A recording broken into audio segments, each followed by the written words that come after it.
Hello hi മച്ചന്മാരെ, ഞാനിപ്പോൾ ഉള്ളത് സത്യം പറഞ്ഞു കഴിഞ്ഞാൽ ലേവാഷിയിലേക്ക് പോകുന്ന വഴിയിൽ ഒരു 30 കിലോമീറ്റർ ഇപ്പുറമായിട്ട് മറിക്കണം. അപ്പോൾ ഇതൊരു അള്ളി ഗ്രാമമാണ്. അള്ളി ഗ്രാമം എന്ന് വെച്ച് കഴിഞ്ഞാൽ 15 കിലോമീറ്റർ പോയിട്ട് ഒരു ചെറിയ വില്ലേജ് കിട്ടും. അങ്ങനെ ഒരു ശ്രുതി സായിബാബയുടെ ഒരു ആശ്രമത്തിൽ വന്നു ഒന്നൊന്ന് സ്റ്റേ ചെയ്യാൻ പറ്റും. ഞാൻ ചോദിച്ചു കഴിഞ്ഞാൽ നമ്മളില്ല കാട്ടുവാസികളായിരിക്കില്ലേ, നമുക്ക് സ്റ്റേ എന്തില്ലെന്ന് പറഞ്ഞാൽ ഞാൻ ബിരിയെ പറഞ്ഞു വിട്ട്.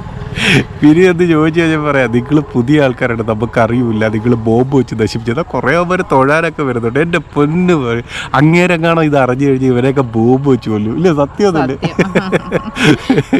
വെറുതെ ഇങ്ങനെ ഒരു ലേഡി, ഇത്രയും പ്രായമുള്ള ഒരു ലേഡി ഒരാൾ വന്നിട്ട് അഭയം ചോദിച്ച സമയത്ത് അതിനൊരു ജെന്യൂനായിട്ട് പോലും ചോദിക്കാതെ ഇങ്ങനെ ഇരുന്ന് മുട്ടിപ്പായി പ്രാർത്ഥിച്ചിട്ട് എന്നാ കിട്ടാനാ അല്ലേ? പുതിയ ആൾക്കാരല്ലേ പറയുമ്പോൾ ഞാൻ പറഞ്ഞു എൻ്റെ കയ്യിൽ ഐഡിയ ഉണ്ട് മറ്റോണ്ട് പറഞ്ഞ്. അപ്പോൾ ഇല്ല പറയുന്നത് എല്ലാ നാട്ടിലും ഇതൊക്കെ തന്നെ. അവിടെ ഇരുന്നുകൊണ്ട് കുറേ അവന്മാർ തള്ളും. അവിടെ പോകുമ്പോൾ ആശ്രമത്തിൽ സ്റ്റേ ചെയ്യാതെ ഇങ്ങോട്ട് വാ, അള്ളി ഗ്രാമത്തിലോട്ട്. ഇവിടെ ആശ്രമമല്ല, ചേര